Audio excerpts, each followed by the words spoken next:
우리 하나님께서 여러분과 함께 하시고 이 시간 말씀을 통하여 큰 은혜 주시기를 주님 이름으로 축원합니다. 예수님의 제자들이 예수님을 처음 만났을 때 예수님은 대단한 분으로 인정이 되었습니다. 보통 사람이 아니라고 생각을 했죠. 탁월한 선지자였던 세례요한이 예수님을 보고 보라 세상 죄를 지고 가는 하나님의 어린 양이다 이렇게 소개를 했습니다.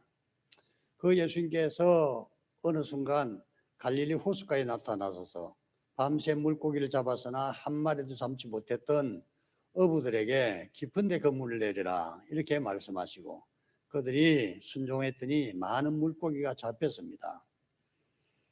그물이 찢어져서 다 옮겨 담을 수 없을 정도가 되었죠. 이것을 보고 베드로라는 어부가 깜짝 놀라서 주여 나를 떠나소서 나는 죄가 많은 사람입니다. 그랬더니 나를 따라오너라 앞으로는 사람을 낚는 어부가 되게 하겠다 이렇게 말씀하셔서 베드로를 비롯해서 4명의 자들이 어부들이 예수님을 따르게 되었습니다. 그날 이후 예수님을 따르면서 예수님 말씀을 듣고 예수님과 같이 먹고 자면서 예수님께서 행하시는 놀라운 일들을 보면서 바로 예수님이 그들이 기다리던 메시아인 것을 알게 되었던 것입니다. 나중에 이들은 예수님을 위해서라면 내 생명까지도 아깝지 않다고 기꺼이 바치겠다 하는 그런 고백도 합니다. 그런데 산한 광풍처럼 어느 날 예수님이 갑자기 체포가 되고 그리고 재판을 받고 십자가 사형 은도를 받고 그 다음날 예수님께 십자가에서 피투성이가 된 채로 처형을 받게 되었던 것입니다. 이러한 와중에 예수님을 따르는 자들은 두렵고 겁도 나고 낙심도 하고 그래서 자기 살겠다고 전부 뿔뿔이 흩어지고 말았던 것입니다. 맨 처음에 주님을 위해서라면 내 목숨까지도 기꺼이 바치겠다 하는 그 초심은 어디론지 다 사라져버리고 예수님에 대한 생각이 전혀 달라지는 변심한 애인처럼 되었던 것입니다. 우리 고전인 춘향전에 보면 춘향이라는 16살짜리 아이는 그렇지 않았습니다. 이몽룡이가 거지꼴로 나타났을 때 그 거지꼴로 나타난 자기의 사랑하는 낭군 이몽룡을 여전히 낭군으로 존중하고 사랑하고 맞이하는 것을 볼 수가 있는 것입니다. 사랑이라는 것은 환경의 영향을 받지 말아야 됩니다. 좋을 때는 사랑하고 어려울 때는 사랑도 다 식어져서는 안 되는 것이죠. 성경에 보면은 믿음 생활을 하다가 낙심하는 경우들도 종종 볼 수가 있습니다. 천하의 엘리야 같은 사람도 하나님께서 능력을 베푸셔서 하늘에서 불이 내리기도 했지만 곧이어 낙심하고 실망해서 광야 깊은 곳에 들어가서 하나님께 기도하기를 나의 생명을 취하소서 내가 사역할 것은 여기까지입니다. 이제는 더 못하겠습니다 하면서 자기의 생명을 하나님께 가져가시기를 기도했던 것입니다. 그 엘리야에게 하나님께서는 다시 천사를 보내서 음식을 주시고 하나님의 산 호렙으로 가게 하시고 거기에서 말씀을 주셔서 엘리야가 남은 사명을 감당하는 것을 볼 수가 있습니다. 오늘 말씀은 사도 요한이 환상 중에 예수 그리스도를 만나고 그 주님께서 사도 요한에게 에베소 교회를 향해서 하신 말씀을 전하고 있는데 그 말씀은 성령이 교회들에게 하신 말씀이라고 되어 있고 그래서 그 말씀은 2000년 전이나 지금이나 다 유효한 것입니다. 세례요한 예수님께서 사도 요한에게 하던 그 말씀은 오늘 우리에게 주님께 들려주시는 그런 음성인 것입니다. 이 시간 주님께서 우리에게 성령을 통해 주시는 말씀을 받으시고 은혜가 충만하시고 능력이 충만하셔서 승리하시는 성도들이 되시기를 바랍니다. 우리가 주님의 말씀을 받고 초심으로 돌아가기 위해서 이 말씀을 유심히 보아야 돼. 맨 첫 번째로 주님께서 하시는 말씀은 에베소 교회의 성도들을 칭찬하셨다는 것입니다. 너무 잘한 일들이 많다고 칭찬하시고 내가 내 행위와 수고와 내 인내를 알고 있다 이렇게 말씀하시는데 이 말씀은 데살로니가전서 1장 3절에 보면 믿음의 역사와 사랑의 수고와 소망의 인내라고 좀 확장해서 해석을 하고 있습니다. 우리님께서 나의 행위를 알고 있다는 말씀은 나의 믿음의 역사, 내 과거의 믿음의 행적들을 알고 있다는 것입니다. 내가 어떻게 우상과 거짓된 신을 버리고 하나님께 돌아왔는지 어떻게 믿음 생활을 해왔는지를 알고 계신다는 것입니다. 규율을 성수하려고 어떻게 투쟁해 왔는지를 알고 계시다는 것입니다. 어떻게 힘겹게 헌금 생활을 하고 있는지도 알고 계시다는 것입니다. 죄악의 유혹을 어떻게 이겼는지도 알고 계십니다. 얼마나 열심히 하나님을 사랑하고 기도한 것도 알고 계십니다. 얼마나 열심을 품고 예배에 참석한 것도 알고 계시는 것입니다. 또한 우리 주님은 우리가 이웃에게 행한 사랑의 수고도 알고 계십니다. 어려운 형편에 어떻게 다른 사람을 도왔는지 알고 계십니다. 주님의 교회를 위해서 어떻게 봉사하고 충성한 것도 알고 계시는 것입니다. 우리 어떤 이가 집사람에게 이제 글을 쓰면서 사모님은 정말 참 복이 많으십니다. 젊은 시절에 좋은 것을 참 많이 심으셨나 봅니다 하는 그런 글을 올렸습니다. 잘 알고 있으니까, 과거에 어떤 일을 했는지를 알고 있으니까 아마 그런 말을 한 것 같습니다. 젊은 시절에 여름이 되면 여러 시골 교회 다니면서 여름 성경학교를 이 교회 지역에서 해줬던 그것도 아마 그이가 알고 있는 것 같아요. 그리고 좋은 것이 있으면 항상 주님의 교회 먼저 들고 왔던 그것도 알고 있는 것 같아요. 그래서 주님을 위해서 많은 사랑을 실천한 것을, 많은 것을 많이 심었다고 생각하고 지금 하나님께서 은혜를 많이 주시고 있다 하는 그런 말인 것 같습니다. 우리 모든 성도들도 과거를 돌아보면 한 분 한 분이 다 교회를 위해서 얼마나 수고하고 충성했는지, 교사로 수고한 것, 성가대로 충성한 것, 교회 차량을 어떻게 운행하고 교회 청소를 어떻게 했는지, 여러분이 어떻게 교회를 위해서 충성하고 헌신했는지 하나님께서는 속속들이 알고 계시다는 것입니다. 사람이 몰라줘도 신경 쓸 거 없습니다. 하나님께서 여러분의 모든 헌신과 충성을 다 알고 계시다는 것, 그것을 믿으시기를 바랍니다. 그래서 때로는 믿음 생활하다가 낙심이 될 때 주님께서는 다 알고 계신다, 내 행편을 알고 계시고 내 헌신도 알고 계시고 내 충성도 알고 계신다, 그 믿음을 가지시기를 바랍니다. 또한 주님께서는 우리 주님을 향한 소망의 인내도 알고 계십니다. 어렵고 힘들고 가난 중에도 소망을 가지고 참고 견디며 믿음을 지킨 것들도 다 알고 계시는 것입니다. 젊은 시절에 광명에 있는 어떤 교회에 출석하는 여자 성도를 제가 알고 있습니다. 믿음이 좋은 사람이었죠. 제가 우리 신학교 동기와 맺어주고 이게 맞선을 보게 했더니 그 아가씨가 차버렸습니다. 목사님하고 결혼하면 얼마나 좋을까 생각했는데 그것도 마다하네. 그 교회에서 어떤 청년을 만났는데요, 사랑을 하고 결혼을 했습니다. 그 청년은 생기기도 뭐 잘생겼고 또 직장도 가지고 있었죠. 교회도 열심히 봉사하고 있었고, 그래서 결혼을 했는데 결혼하고 나서 석 달쯤 있다가 다니던 직장에서 그만두어 버렸어요. 그러고 나서 새로운 일을 시작했는데 시작한 일이 기획부동산 일이었던 것입니다. 기획부동산 일에 가담하게 되면 거기에 한 방이면 끝난다고 생각하는 그런 마음이 있어요. 그 기획부동산에 20년 동안 매달려 있었는데요, 그 20년 동안 집에 돈 한 푼 안 가져왔습니다. 그래서 그 아가씨가, 그 집사님이 아이들을 낳고 그 아이들을 키우고 교육을 시켰어요. 안 해본 일이 없어요. 식당 봉사를 비롯해서 온갖 일들을 다 했는데 그렇게 해서 아이들을 키웠습니다. 아이를 하나만 낳고 말았으면 좋겠다 저는 생각했는데, 둘을 낳고 둘만 낳고 그만 낳았으면 싶었는데 셋을 낳고 아이는 자꾸 생기더라고. 그러니까 아이들 전부 다 먹이고 또 입히느라고 얼마나 힘들지 몰라요. 그 어려운 시절에 이 집사님이 주님을 위해서 얼마나 열심히 헌신하고 충성하고 봉사했는지, 새벽마다 주님 앞에 나와서 기도하고 얼마나 전도를 열심히 수십 명을 주님께로 인도하고, 그렇게 생활이 어려워도 내색도 하지 않고 용감하게 믿음 생활을 해왔던 것입니다. 30년이 지난 지금요, 큰아들은 대학을 다니면서 컴퓨터 어떤 앱을 개발했는데요, 동영상 자르기 앱이라 그래요. 저는 잘 모르겠어요. 하여튼 앱을 개발했는데 그게 대박이 나서 수십억 가치가 있는 것으로 판명이 나서 다음이라는 그 회사에서 그것을 좀 살려고 50억을 줄 테니까 팔아라 그러는데 팔지 않고 있는 것 같더라고요. 하여튼 앱을 개발해서 대박이 나.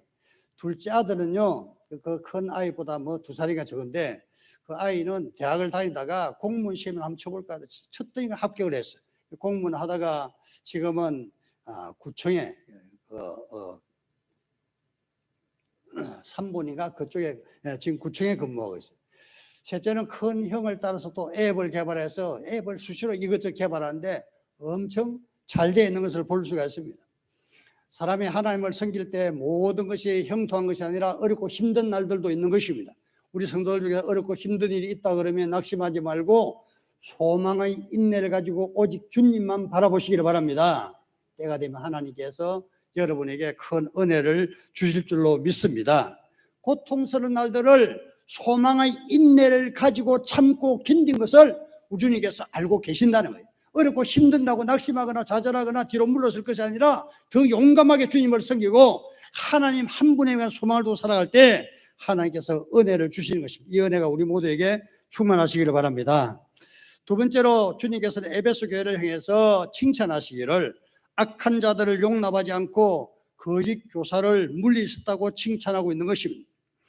여기에 있는 거짓 교사는 6절에 보면 니골라당을 말하면서 예수님께서 나도 이 니골라당을 미워한다 이렇게 말씀하고 있어요. 천하 예수님께서 미워하는 사람이 있어요. 미워하는 사람 누굽니까? 잘못된 신앙을 가르치는 사람을 미워하는 것입니다. 니골라라는 사람 원래가 성령이 충만하고 믿음이 충만해서 초대교회에서 7 집사 중에 한 사람으로 선택된 사람입니다. 그 당시만 해도 믿음이 좋았던 것이죠. 그러다 어느 순간 그가 변질이 되고 잘못된 길을 걸어가게 되었는데 그 사람이 잘못된 것은 하나님에 대한 신앙을 세상 철학으로 해석한 데 있습니다. 여기 니골라라는 사람을 보통 이제 원어상으로 보면 니콜라우스라고 되어 있고 산타크로스가 니콜라우스 그 이름입니다. 여하튼 이 니콜라우스라는 이름을 가지고 있는데 이 니콜라우스라는 이름을 가진 이 니골라가 잘못된 것은 하나님의 말씀을 자기 편한 대로 가르치기 때문에 그런 것입니다. 니골라의 가르침의 핵심을 복잡하게 간단하게 말하면 하나님 말씀대로 믿을 것이 아니라 내가 가르친 대로 믿어라 이렇게 가르친 것입니다. 그래서 좀 하나님을 좀 편안하게 쉽게 믿도록 그렇게 유도를 했던 것이고 이것이 어떤 사람들이 입맛에 맞았던 것이죠. 여러분 믿음 생활은요 내 마음대로 내 편한 대로 믿는 것이 아니라 하나님 말씀대로 믿어야 할 줄로 믿습니다. 어떤 경우는 하나님 말씀 중심으로 믿음 생활하시고 교회 중심으로 신앙생활 하시길 바랍니다. 니골라의 가르침은 때로는 사람들에게 매혹적이기도 해요. 아마 니골라 굉장히 매력적인 사람이어서 니골라를 따르는 수많은 사람들이 생긴 것 같습니다. 믿음 생활은 우리들은 사실은 하나님께서 특별히 사랑하셔서 고귀한 존재로 만들어 주신 분입니다. 여러분이나 저나 하나님의 아들과 딸이 되는데 온 우주를 통치하시는 하나님의 아들과 딸은 왕자나 공주의 신분보다 더 나은 신분을 얻은 것입니다. 그렇기 때문에 고귀한 신분을 얻었으면 그에 걸맞는 의무와 책임도 다해야 하는 것입니다. 영국이라는 나라에는 우리나라와 달리 아직도 왕족이 있고 귀족이 있습니다. 귀족 중에는 백작이 있고 공작이 있고 자작도 있고 그리고 기사 계급도 있습니다. 영국에서는 대부분 이러한 귀족 계급들이 일반인들로부터 상당한 존경을 받고 있다고 합니다. 우리나라 국회의원들이 아마 귀족 신분이라고 보이는데 국회의원들을 존경하는 사람을 제가 본 적이 없습니다. 영국의 귀족은 일반 국민들도 존경을 받는다. 왜냐하면 그들은 국가의 위기가 왔을 때 항상 앞장서서 그 위기의 한복판에 뛰어들기 때문에 그렇습니다. 제1차 세계대전이 일어났을 때, 제2차 세계대전이 일어났을 때 영국의 귀족들, 그 귀족들의 자제들이 최전방에 배치되어서 적의 총알바지로 죽어갔습니다. 그 일을 마다하지 않았습니다. 만약에 어떤 고귀한 신분이 있다면 그 신분에 걸맞는 의무와 책임을 다해야 사람들로부터 존중을 받는 것입니다. 마찬가지로 하나님의 자녀가 된 우리들도 그와 똑같이 하나님의 교회에서 뭔가 의무와 책임을 마땅히 져야 할 일이 있을 때 그렇게 져야만 존중받고 인정받을 수 있다는 것입니다. 여러분 하나님의 자녀로서 하나님의 아들 딸로서 저 천국의 왕자와 공주로서 그 신분에 걸맞는 그런 처신을 하시기를 바랍니다. 세상 사람들 중에서는 이 믿음이 잘못된 사람들 중에서 때때로 상당히 매력적인 사람들이 있어요. 신천지 집단에 가보면요, 신천지 집단에 굉장히 뛰어난 그런 인재들이 많이 있습니다. 그 사람들이 왜 신천지에 들어간지는 알 수가 없지만 뛰어난 인재들이 굉장히 많기 때문에 다른 사람들보다 굉장히 앞서가는 아이디어들을 가지고 있어요. 홍천 터미널 위에 거기 보면은 광고판이 있고요. 그 광고판이 신천지에서 광고를 띄웁니다. 한 달 광고를 띄우는데 비용이 200만 원 든다 그래요. 근데 그 광고를 띄우는데 그것을 없애달라고 군청에 이야기했지만 뭐 잘 없애주질 않는 것 같아요. 어쨌든 그렇게 신천지에서는 일반 교회보다 앞서서 활동을 하는 것입니다. 우리 교회에서 만약에 한 달에 200만 원을 들어서 만민교회를 그렇게 선전하려고 하면 할 수가 있죠. 그런데 대부분에서 그것을 못하고 있는데 신천지는 그걸 한다 이겁니다. 여기만 하는 게 아니에요. 춘천에도 하고 원주에도 하고 곳곳에 이 스팟 광고를 계속 띄우고 있는데 아주 머리가 뛰어난 사람들이 많이 있어요. 제가 군대에 있을 때요. 군대에 있을 때 자대 배치받아간 날이 마침 수요일이었는데 군종사병이 교회 갈 사람 뭐 집합하라 그래서 저도 그냥 집합을 해서 교회를 가게 됐는데 그 교회에서요. 굉장히 매력적인 육군 중위를 한 사람 만났습니다. 육군 중위인데 근데 중위면 다 같은 중위가 아니에요. 나이도 좀 들었는데 얼굴도 잘생겼고 또 얼굴이 뽀얀 얼굴이 희고 잘생기면 사람들이 더 매력이 있습니다. 그런 사람이 아주 말도 이등병인 저한테 육군 중위가 존칭을 쓰더라고. 아주 말도 잘하고 아주 똑똑하고 그런 사람이 있어요. 저하고 이제 개인적으로 교제를 했는데 저를 아주 좋아하기도 하고 그래서 저도 가까이 하고 그랬는데 언젠가 개인적으로 이야기할 때 저한테 그런 말을 물어보더라고요. 최 형제님은 구원 받으셨어요? 그래요. 그래서 이 사람이 구원파로구나. 제가 구원파에 대해서 좀 알거든요. 그래서 내가 예 구원 받았어요 그랬더니 그이가 말하기를 언제 받았냐고 물어봤어. 잘 모르겠어요 그랬더니 아니 구원 받았는데 왜 뭐 날짜를 모르냐 그래서 갓난아이가 태어나서 자기가 태어난 날을 어떻게 알겠냐고 제가 그랬더니 아무 말도 못하네. 어쨌든 그 사람은요 아주 매력적인 사람이었지만 잘못된 이단에 빠져 있는 사람이었어요. 구원파라는 이단에 빠져 있는 사람이었죠. 근데 수많은 사병들이 그 사람에게 농락되어서 포섭되어서 구원파로 빠졌습니다. 나중에 보니까 저하고 목사님하고 또 목사님 아들 하나하고 셋만 남아서 예배를 드린 적이 있습니다. 다 구원파로 빠지는. 구원파 교리가요 맨 처음에 들어보면 꽤 매력적입니다. 근데 매력적인 교리를 가지고 매력적인 사람이 설득을 하게 되면 많은 사람이 거기에 농락이 되는 것입니다. 초대교회 니골라당이 바로 그런 무리였던 것이죠. 니골라도 매력적인 사람이고 말도 잘하는 사람이고 그래 수많은 사람이 니골라당에 빠졌는데 에베소교회 수많은 사람들이 니골라당에 빠지지 않은 것을 예수님께서 칭찬하셨던 것입니다. 여러분 어떤 이단이 여러분들에게 접근해 온다 할지라도 그 매력적인 사람이라든지 매력적인 이론이라든지 그런 것들에 농락하지 마시고 오직 하나님 말씀 중심 교회 중심으로 신앙생활 하시기를 바랍니다. 그때 주님께서 우리를 칭찬하실 줄로 믿습니다. 오늘 봐서 세 번째로는 주님께서는 처음 사랑을 회복하라 이렇게 말씀하셨어요. 처음 사랑을 다른 말로 하면 첫사랑이라고 말씀하고 있는데 첫사랑을 회복하라 이렇게 말씀하셨어요. 사람이 어떤 사람에게 피리 꽂혀서 사랑을 하게 되는 순간은 너무나 짧은 시간에 사랑에 빠진다. 사랑에 빠지는 시간은 0.000016초 만에 사랑에 빠진다 그래요. 사랑에 빠지게 되면 그 사람에게 눈에 콩깍지 껴서 그 사람이 모든 말도 매력적으로 보이고 얼굴도 잘생겨 보이고 모든 것이 좋아 보인다 그래요. 그렇게 사랑을 하고 결혼을 하게 되면은 꿈 같은 그런 아름다운 시절을 보낼 수가 있죠. 근데 어느 날 우연히 콩깍지가 벗겨진 날이 오면 내가 어쩌다가 이 인간하고 결혼을 하게 됐나. 이 인간을 만나서 내 인생에 정말 악몽이다. 그런 생각이 들 수도 있는 것입니다. 근데 첫사랑이 변함없이 수십 년을 이어간다 그러면 참으로 좋은 일이죠. 나이가 80이 되어서도 여전히 부부가 손을 잡고 다정하게 걸어가는 걸 보면 참 좋아 보이기도 한데 만약에 진심이 없고 그냥 가식으로 건다면 좀 그렇지만 진심으로 나이가 들어서도 아내를 사랑하고 남편을 사랑한다면 참으로 좋은 일입니다. 우리 신앙생활이 그래야 되지 않을까 생각을 해. 시간이 점점 흘러간다 할지라도 여전히 주님을 사랑하고 주님의 사랑을 내가 깨닫고 그래 살아간다 그러면 믿음 생활에 참으로 좋은 것입니다. 변함없이 주님을 사랑하는 성도들이 되시기를 바랍니다. 그런데요, 어떤 사람은 이 처음 사랑에서 벗어났다고 말씀하고 있어요. 네가 처음 사랑을 버렸다고 예수님께서 서운하게 여기고 있는 것이 에베소교회 수많은 사람들이 처음 사랑을 버렸다. 처음 행위를 회복하라고 말씀하고 있는. 그래서 다시 회개해서 다시 원자리로 제자를 돌아가라고 말씀하고 있는 것입니다. 오늘 말씀은 가장 중요한 주제고 핵심이 바로 이 말씀인데요. 이 말씀 유심히 읽어보면 내가 어디서 떨어진 것을 알아라라고 말씀하고 있어요. 어디서부터 잘못된지 알아라고 말씀하고 있는 거예요. 누가 만약에 신앙생활하다 잘못됐다 그러면은 잘못된 어떤 지점이 있는 겁니다. 그 지점에서 돌이켜야 돼요. 예를 들어서 구약성경에서 사울이라는 왕이 언제 잘못됐습니까? 아말렉과 전쟁을 하는 순간 하나님 말씀이 그 머리에 사라지고 자기 인간적인 생각이 가득해졌어요.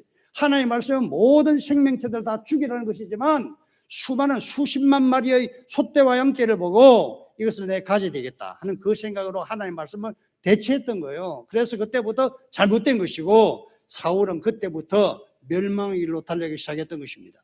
다윗이라는 왕이 있죠. 다윗도 완벽한 사람은 아닙니다. 그는 어느 날 잘못된 선택을 하고 잘못된 일을 함으로써 하나님 앞에 악을 행했습니다. 자기가 악을 행하고 나서도 자기가 뭘 잘못했는지를 깨닫지도 못하고 평상시처럼 생활하고 있는데 그 밑에 선지자한 사람이 어느 날 와서 뭔 이야기를 했는데 아주 나쁜 놈 이야기를 하는 거예요. 그래서 저런 죽일 놈이 나, 그렇게 왕이 아주 진노를 했더니 선지자가 말하기를 그 죽일 놈이 바로 왕 당신입니다 그랬어요. 그 말 듣고 다윗은요, 정말 내가 나쁜 놈이다, 죽일 놈이다 하면서 그날부터 회개하기를 시작했던 것입니다. 여러분, 천하의 왕이라도 자기 밑에는 어떤 선지자가 와서 그 죽일 사람이 당신이라고 말하는데 겸손하게 받을 사람이 많지 않은 것입니다. 세례 요한이 어떻게 죽었습니까? 그도 그 당시 왕이었던 헤롯이 잘못된 일을 하는 것을 보고서 헤롯 왕을 책망을 했습니다. 당신 그렇게 살면 안 된다고. 왜 동생의 아내를 강제로 빼앗아서 간통을 저지르냐고 그 책망을 했습니다. 그랬더니 그 왕이 화가 나서 세례 요한을 감옥에 가두었고 어느 순간 뭔가 일이 일어나서 세례 요한을 불러내서 목을 자르는 참수행에 처했습니다. 자기가 잘못했다는 것을 말하는데 편안하지 않습니다. 다윗도 그 말 듣고 아마 맨 처음에는 이 녀석 봐라 하고 아마 속으로 그냥 기분 나빴을지도 모르죠. 그럼에도 불구하고 겸손하게 하나님의 말씀을 받은 것입니다.